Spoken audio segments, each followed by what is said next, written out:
محترم ناظرین السلام علیکم۔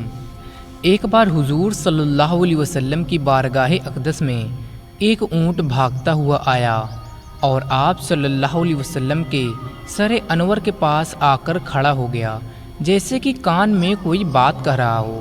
آپ صلی اللہ علیہ وسلم نے فرمایا کہ اے اونٹ، تم سکون سے ہو جاؤ، اگر تم سچے ہو تو تمہارا رب تجھے فائدہ دے گا، اور اگر تو جھوٹا ہے تو تجھے اس جھوٹ کی سزا ملے گی۔ تو یہ سن کر صحابہ نے عرض کیا کہ یا رسول اللہ صلی اللہ علیہ وسلم، یہ اونٹ کیا کہتا ہے؟ تو آپ صلی اللہ علیہ وسلم نے فرمایا کہ اونٹ کے مالکوں نے اسے ذبح کر کے اسے کھا لینے کا ارادہ کر لیا تھا، تو یہ ان کے پاس سے بھاگ آیا ہے، تمہارے نبی صلی اللہ علیہ وسلم سے مدد مانگی ہے۔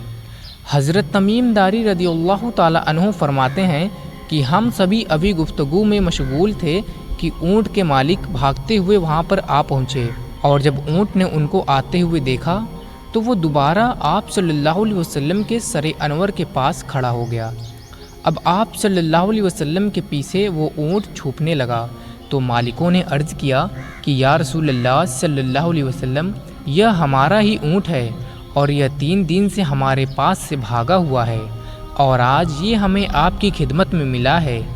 اس پر آپ صلی اللہ علیہ وسلم نے فرمایا کہ یہ میرے سامنے شکایت کر رہا ہے کہ یہ تمہارے پاس کئی سال تک پلا بڑھا، جب موسم میں گرما آتا تو تم گھاس اور چارے والے علاقوں میں اسی پر سوار ہو کر جاتے تھے، اور جب موسم میں سرما آتا تو تم اسی پر بیٹھ کر گرم علاقوں کی طرف جایا کرتے۔ اب جب کہ یہ خستاحل کی عمر میں پہنچ گیا ہے تو تم اسے ذبح کر کے اس کا گوشت کھا لینے کا ارادہ کر لیا ہے۔ تو انہوں نے عرض کیا کہ خدا کی قسم یا رسول اللہ صلی اللہ علیہ وسلم، یہ بات تو بالکل اسی طرح ہے جس طرح آپ نے ابھی فرمایا۔ اس پر حضور صلی اللہ علیہ وسلم نے فرمایا کہ ایک اچھے خدمت گزار کی ان کے مالکوں کی طرف سے کیا یہی سزا ہوتی ہے؟ تو وہ عرض گزار ہوئے کہ یا رسول اللہ صلی اللہ علیہ وسلم، اب ہم نہ تو اسے بیچیں گے اور نہ ہی اسے ذبح کریں گے۔ اس کے بعد آپ صلی اللہ علیہ وسلم نے اس اونٹ کو کچھ درہم میں خرید لیا اور فرمایا کہ اے اونٹ، جا، تو اللہ تعالیٰ کی رضا کے لیے تو آزاد ہے۔ اس اونٹ نے حضور صلی اللہ علیہ وسلم کے سر مبارک کے پاس اپنا منہ لے جا کر کوئی آواز دی، یعنی کہ کچھ کہا، تو آپ صلی اللہ علیہ وسلم نے فرمایا کہ آمین۔ اس نے پھر دعا کی، آپ صلی اللہ علیہ وسلم نے پھر فرمایا آمین۔ اس نے پھر دعا کی تو آپ صلی اللہ علیہ وسلم نے پھر آمین کہا، اور جب چوتھی مرتبہ دعا کی تو آپ صلی اللہ علیہ وسلم آپ دیدہ ہو گئے اور آپ کی آنکھوں سے آنسو بہنے لگے۔ ہم نے عرض کیا کہ یا رسول اللہ صلی اللہ علیہ وسلم، یہ اونٹ کیا کہہ رہا ہے؟ اس نے پہلی دفعہ کہا کہ اے نبی مکرم، اللہ آپ کو اسلام اور قرآن کی طرف سے بہترین سزا عطا فرمائے۔ میں نے کہا آمین۔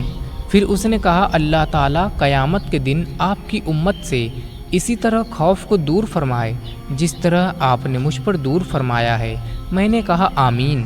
پھر اس نے دعا کی کہ اے اللہ تعالیٰ دشمنوں سے آپ کی امت کے خون کو اسی طرح محفوظ رکھے جس طرح میرا خون محفوظ فرمایا ہے۔